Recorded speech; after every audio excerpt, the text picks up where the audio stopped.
This is the Triple Sports Arena. We are back once again. Twari twaraburanye ariko mwabigabo. Mwari musigaye mubaye uwo bita Fred we. Wamukubita akera hari umugabo wabaga muri komite siporo bitaga Marite Rutagambwa. Uramuzi Epta? Marite Rutagambwa. Yabayeho ngira niba yarabaye vice president wa Rayon.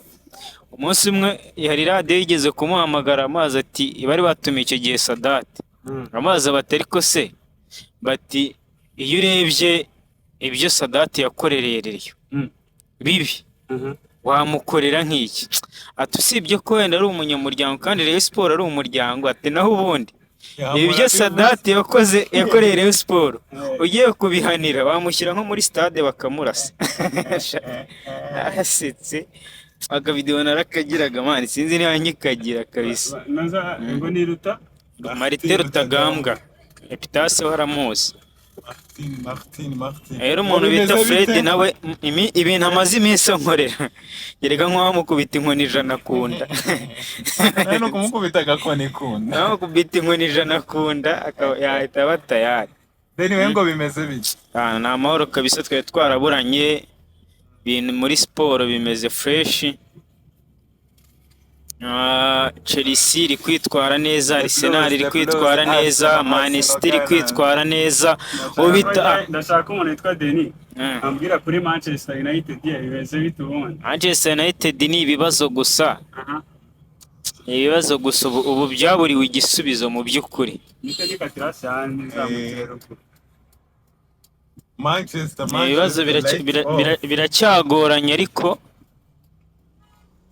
ibyo ari byo byose mani irimo iranganya na 20 bayita FC 20 muri Europa League ejo Manchester United yanganyije kimwe igitego nabwo cyatsinzwe na Christian Eriksen mu gice cya mbere kandi nabwo yarishyuwe ibintu byayo bisigaye bimeze nk'ibya APR mani yose ni ibintu byayo burishobora gutsinda ariko kuyishyura biba ari ibintu byoroshye cyane kibaza ngo bipfira hehe muri Manchester ahubwo bipfira hehe niba navuga ngo harimo imipangire y'umutoza na squad wagira ngo nta gihuza nabonye mu kanya agira bakoze inama ngo bavuga ko mu mwaka w'ibihumbi 2028 bazaba bujuje imyaka 150 Manchester ishinzwe ariko baravuga bati iyo myaka ishere agakombe ka Premier League tugatera buriya niko kuvuga ngo hari ama equipe abiri barimo kubaka projet zitaraba successful. Ayo makipe ni Chelsea, ayo makipe ni Manchester United. Chelsea nayo nubwo abantu barimo kuvuga ngo biri gufata Chelsea nubwo abantu barimo kuvuga ngo birimo gufata Chelsea buri ishobora kubona wini 3 enye tuvuga ute wana birimo gucamo ariko ukabona hakurikiye nta mikinire oya imikinire irahari rega bura Chelsea ntigeze nakinana nabi nese ubushize igihe Chelsea inganya na Man City 4-4 ntiyari yakinnye neza bo Man City ntiyarokotse si icyo gihe tugitangira noza ariko no kuvuga ngo ikintu gihari Chelsea ishobora nta consistency yayo ni nka Man yo nubwo noneho no gutsinda byanze ariko consistency ya Chelsea niyo kibazo numva ahubwo reka nibarize uwo bita Fred ejo nabonye Arsenal itsinda mbona muri championnat nko muri weekend nkabona abadefenseur nibo barimo gutsinda Carafiora atsinda ndetse na Gabriel Magalhaes. Arsenal ko mbona ifite abakinnyi beza ariko nabo yongeyemo baratanga umusaruro. Ni ukugura neza ni scouting system cyase ni recruitment noza komite yabo ya recruitment recruit niyikora neza n'abakinnyi bisanga muri squad nziza wenda bakaderivaringa nabo bahereye ku byo bagenzi babo barimo gukora. Ni equipe ni umutoza mwiza ko muri Man yo tubona birimo kwanga nabo bazanye bikanga. Ejo twabonye Zirikize bimunanira Man inganya na FC 20 kimwe 1 muri Europa League. biramunanira bashyiramo Hojland match irindi irangira n'ubundi ari 1-1 ikipe iramudefanda pe habura utsinda. Arsenal wenda man iyo turaza dushobora kuzayivugaho n'ikindi gihe. Arsenal bimeze bite, niki kirimo gutuma iba successful ndetse nabo yongeyemo ugasanga bigenda bifata irangi nko wari ubigereranyije Manchester United na Arsenal. Ubundi nkeka ko aya makipe so far current uretse ku mazina gusa, ariko ntabwo twakabigereranyije dushingiye ku ma project yabo ukuntu ameze. Ejo bundi gusa natwe turi kuganira gusa muri nyuma ya kamera ndi kumubwira ati Arsenal ahantu igeze ubu ngubu, yaba umufana yaba umukinnyi yaba umuntu uri muri management ya equipe wese ahagaze nk'umuntu uvuga ngo nta wabisenya ndebe. Nyine baza aho bageze kabisa, projet yabigeze mu buryohe, ku ndunduro yo gutangira gusarura. Ukurikije igihe bamaze kuva na 19 Arteta tangira utuntu twe, Edu Gaspar muri inyuma gake bagenda bakuze equipe. Abo ngo bari kubona batari kugenda mu mujyo equipe ba Aubameyang barakasete begezwa hirya, abantu nk'aba Odegaard bagenda bazamo gake kugeza ku gihe twabonye ko batangiye gukompetinga, nubwo byaje mbere y'igihe ko amakipe menshi ntabwo yari ahari. Manchester United ndumva nako Manchester City yari hari yonyine, Arsenal ijya irangiza ku mwanya wa kabiri. Liverpool ntabwo icyo gihe Klopp yari afite yagize ibibazo by'imvune byinshi muri iyo season. Chelsea nta yari hari, iyo ntabwo turi kuyibara muri iyi minsi, ndetse na Manchester United sizo sahugo. Spurs ntabwo tuyibara ni nka Police, izo ziri gutangira porosha mu gihe hari scenario ya process yabo bavuga ngo ni trust the process ya projet yabo yo isa nkaho iri muri running fresh, naho bageze kuri phase ya production yo gutanga umusaruro cyane. Nkuko yarambajije ngo wenda ahangaha turi kuganira ku ma equipe yose muri rusange bijyanye nuko shampiyona yatangiye nuko tuyibona, turi kuyacamo gake. Ejo dushobora kuzaganira kuri Man dusa nk'abinjiramo gakeya in deep.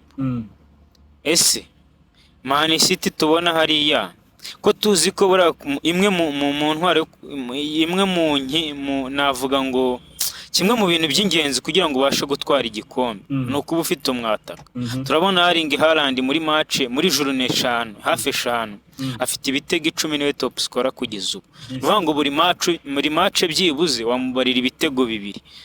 Ese iyi Man City idafite umukinnyi itaragurishije abakinnyi bayo, za nkingi zabo za mwamba za sezo zashize zikirimo nyuma yo kudomina Premier League mu myaka ishize, ese n'ubu dore kuri ku mwanya wa mbere, ese ntibyashoboka ko bikiri bya bindi n'ubundi ushobora kuzatwara igikombe? Iyi Arsenal izahangana nayo n'iriya equipe bikunde, tutitaye ku mbaraga yongeramo ndetse no kubona hari progress kuri project yayo. Man, Arsenal nubwo tuyandestimatinga cyane, ariko of course izahangana kuko sezishize yarabitweretse ni yari yayibanjirije di. Ariko noneho uyu mwaka ho ikinyuranye kigiye kuzamo, nk'ungo City yamaze gutakaza Rodri ubu ntaho hari. Ubu nibwo ngiye kubona cya kintu cyo kuvuga ati nka team Rodri adahari nyine ba deliveringa nyine City hari nka team cyangwa nama individual elements nyine abakinnyi ubwabo ku giti cyabo tu. Abapeti nk'aba O'Reilly nk'abo ngabo baraza kwahagarara, noneho City delivering nk'uko twabonye Arsenal nubwo agakipe kari hasi, kari ku rwego rwo hasi, bashyiramo ikipe ya kabiri ikipe kakarasa ibitego 5 ni Arsenal. Ubwo rero ngo no hagiye kuzamo ikinyanya nshingiye ku bwinshi bw'imikino ukuntu imaze kwiyongera byatari muri iyi minsi, tugiye kurana no cya ikipe ifite swad ngari nyine tu depth and swad. Nka Chelsea nongeye ndi kugarukira no havuga ati Chelsea urishobora gucalenginga muri iyi season mu buryo bumwe cyangwa ubundi. Rero kuri City ese bafite abo bakinnyi tu bari bashe gukuba bagakina iyo Carabao ya Champions League, imikino yabaye myinshi kuriya tukazajyazamo mu international break bakagenda bakagaruka. Urumva man, niho rero ndi guhita mvuga ati ikipe ifite abakinnyi benshi tu kandi basa nkaho bari kuri same level nka team, niyo ndi bubare kwiri bugenda igasunika. Hariho Liverpool nyigarukira nayo nkasanga imbere ku musatizi bafite abakinnyi bakora ibyo bintu. City muri akantu ko kwinjizamo Gundogan simbizi nimba Guardiola wenda yari yarebye ahazaza akavuga ati ibintu bishobora kuzagura neka ninjizemo uyu muntu irere migiye kumufasha kabisa muri iyi minsi.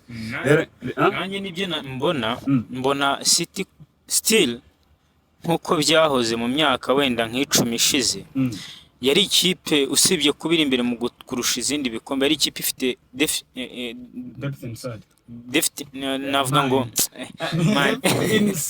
kandi ndavuga sub club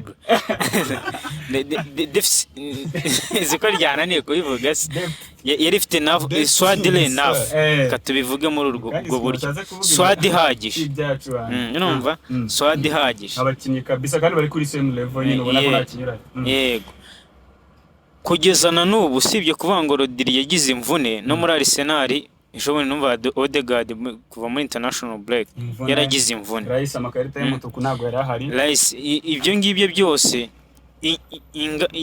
ubwinshi bw'imikino ingaruka bwagira kuri City ni nazo ngaruka byagira kuri Arsenal kandi zose amarushanwa ntago ari nka Chelsea irakina conference conference league n'ubundi imikino ya conference umubare wayo conference league ariko turavuga abantu bahatana ni bande se aba opponents baratandukanye mu mbaraga ntago opponent wo muri Champions League cyangwa muri Europa League ameze nko muri conference league akandi kantu zino ngendo we irashobora kugenda wenda bagakina na nizo za nk'akaye gakipe za rugende z'Iburayi urumva ariko urugendo bakoze noneho buriya bukipe usanga bwitaruye kure n'igihugu cy'Ubwongereza ku buryo bashobora gukora nk'urugendo rwa hariya se turabibara mu birometero cyangwa mu mayiro ibihumbi cyangwa magana sinzi ntabwo abantu bagenda n'indege ibirometero ubwo ni amamayiro byaba n'ibirometero ko byaba ari ibirometero byinshi rero urwo rugendo bwarwo narwo rushobora kuza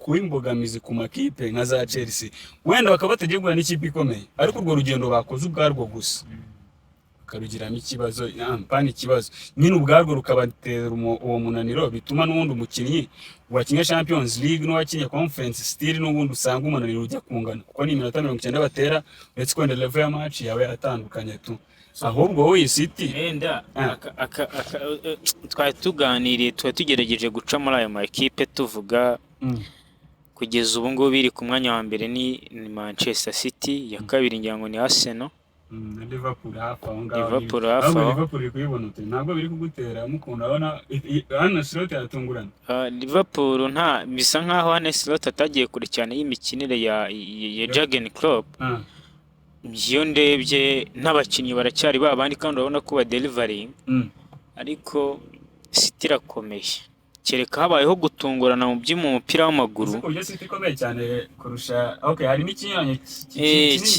ikinyuranyo kindi cya mbere City ubundi busanzwe ikomeye yaba hagati yaba muri defense yaba n'imbere ariko noneho ikinyuranyo kigiye kuba hehe umwataka utsinda ibitego byinshi asa harandi arakiniye imikino hafi 70 yose yasoza wenyine nta backup afite dore ko Alvarez yagiye cyaba Petit bande hari abo bitwa nimba ari makati barabana barakandiraho mu gihe Liverpool usanga afite Jota Nunez bagakubo basara ba Diaz ariko City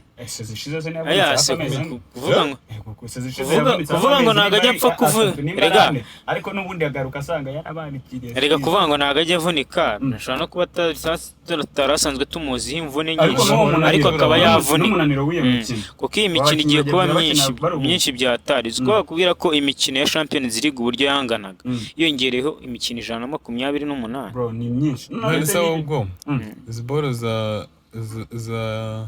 z'amakipe y'ibihugu ntabwo zo ziyongereye ntabwo ziyongereye harimo igikombe cy'isi cy'amaklub cyongeremo kitari gisanzwe kiba sibyo igikombe cy'isi cy'amaklub cyari gisanzwe kiba bakiri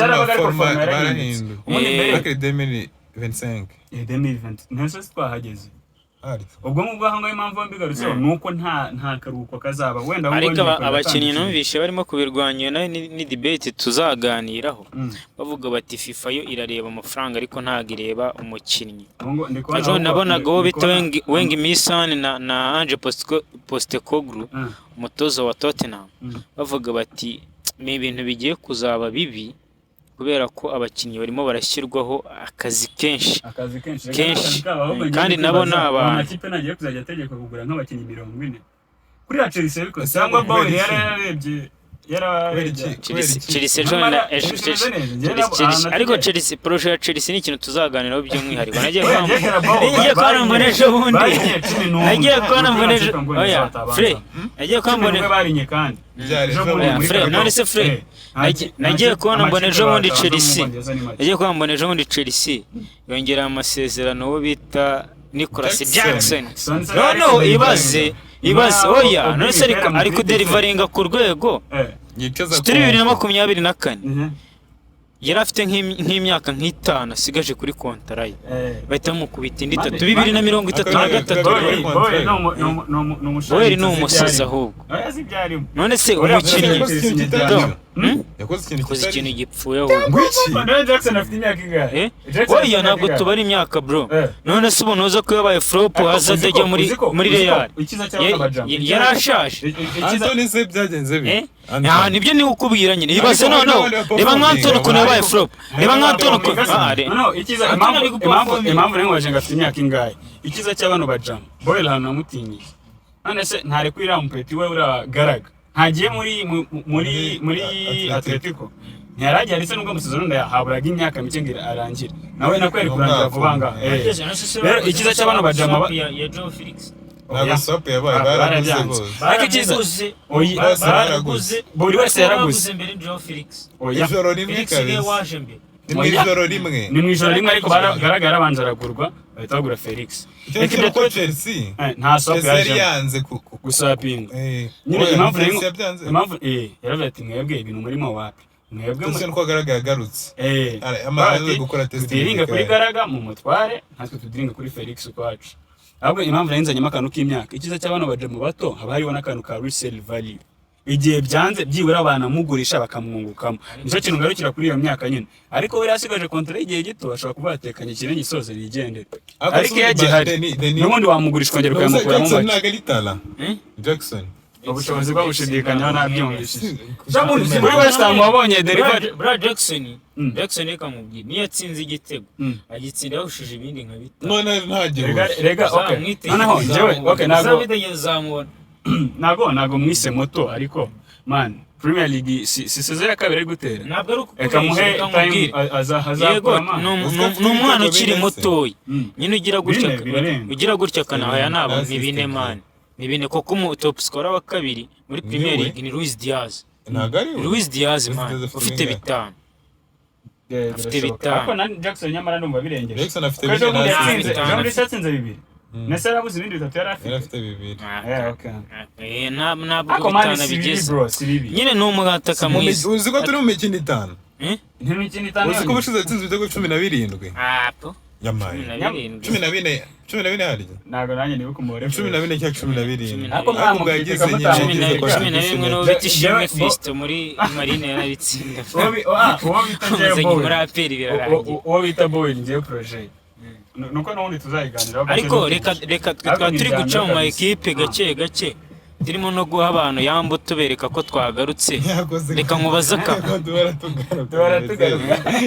oya reka turagenda tukabura tubikuye mu mvugo tugenda tukabura ariko reka nibarize Fred amakipe atatu uyakurikiranye ubona ni nka prediction yawe uburyo zasoza season atatu muri Premier League English Premier League ariko ntabwo ari Ethiopian Premier League atatu yakurikiranye suba iyo hamahire kukubwira imijyi wihitiremo oya nihitiremo prediction nanjye nushaka nawe ndabizi ufite nyirabwenge kandi uri umupira urawukurikirana uranawuzi umujyi wa Manchester n'ikipe ubwo nawe yambwiriye ari ni menshi buretse iranda naba amakipe menshi arimo imwe nakazana ibintu by'ubuntuzi ariko nawe ikibazo mumbajije ni ikintu atatu yonyine byibura bakambajije oya ngenda zivuga ari eshatu sinzi ko zizakurikirana ni City Liverpool na Arsenal anakwe kamere kuri Arsenal Liverpool na Man City ubwo nzikurikirana nkurikije alphabet nyine zo zivangura zigira uko zikurikiranya bitewe n'izaharanira wowe wowe ni habanze Pitas Peter wowe Liverpool Man City Arsenal ngiye gushyiramo Chelsea ko Jackson ashaka gusasaka munsi United ashaka gushyiramo Musanze United cyo korangewe ni Man City Musanze United kwa gatandatu Liverpool Arsenal mane ni ibintu ahubwo iyo yaretse amahirwe kurusha indi ihereza amahirwe kurusha Man izindi. City uko nzikurikiranye numva zizakurikirana. Mm. Manchester City ya mbere, Liverpool ya kabiri, Arsenal ya gatatu. Ubwo ibyo birahita biba ibirego 165. Icyo nacyo nikijyaho ni ibindi birabyiyongera n'ibindi wowe se uragira iki? Liverpool, Man City, Arsenal. Igikombe gisubije Masasedi. Slot kuri sezo ya mbere agitwara. Ntabwo yagitwara ariko biragoye. kugira ngo nahuze namwerekanye igihe. Fasha gutya. Liverpool, Erega buriya Liverpool nayo nta squad nini ifite. Yego. Usibye mbere kuri attack, Mm. Liverpool nta squad nini igira. Mm. Umva se, Liverpool, Arsenal, Man City. reka duse nk'abasoza. N'abagana ku musozo. Nibyo twari tugiye guca mu ma equipe gatoya, juru naho igeze. Ejo dushobora kuzaganira kuri Manchester United, tukaganira no kuri Champions League aho igeze, cyangwa se Champions League iracyari mbisi. cyangwa se Rega ni na Afcon zaje qualifiers ejo bundi. Mavubi nasaga zo mu Rwanda. Derby ya APR na Real murabizi ko ishobora kuvaho. tuzaganira ejo, tuzaganira kuri Manchester cyane na Chelsea, wenda nayo dushobora kuyiganira ko kuri ziriya poroje n'uburyo ziri kwitwara n'amahirwe tuziha. Ese ziragaruka muri Big Four cyangwa biragorana? None se nuko mugiye. The Blues yagaruye Kaisedo. Ariko jye wereka ko wanabyambariye. The Blues yagaruye Kaisedo. Ufite Jackson na Paulo bari on top. Ngenda giye, Muri goal contribution. I'm out.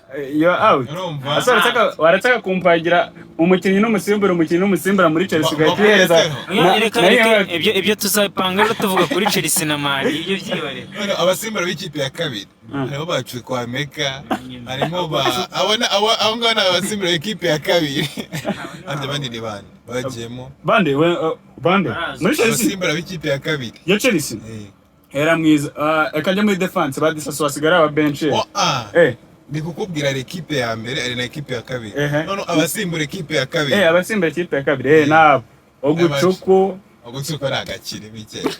Uko yaragiye ari mu kipe mu Ogucuku ni Bwongereza. batsinze ibitego byinshi muri noza. Ariko ahantu noza ziba zitandukanye. Noza Ogucuku si umudefense. season no mu mediateur number 6. Mm. Ahantu Hari abapeti bitwa ba Veiga bateye Ariko ubwoba. yaragiye ari mu ikipe iri muri Premier League. Ngiye kukubwira. Naramubonye ejo bundi. kubwira uburyo i Burayi batandukanye nina Mm. Ogucuku sana gucugu na gucugu niwe watsinze ibitego byinshi muri pre-season, niwe wagize performance iri hejuru, baramurekura. Harere madangere mu mbwireho gatoya ntari bidusoza. Umuntu witwa ono mu France mu ikipe ya Chelsea, Christopher Nkunku, atavunitse yaba ari tayari, ari mu clinic kateye ubwoba, clinic afite paru muri ku ruhande rwe kuri iki. Ubwo n'ubundi yaje ari mwiza no kuri n'ibya Chelsea yarangiye. Na Chelsea yarangiye. Aravunika nka Liz. Gaya nguko ngaho mugira ubutumwa mugenera abantu. So Triple Sports ari namwambuze nyine yandi inyuma ya kamera. None ubu Behind the cameras. We will be back tomorrow very soon. Tomorrow but one. Okay, ciao ciao. Hasta la vista. Ari umunyamakuru ajya gukunda kuvuga ngo hasta la vista.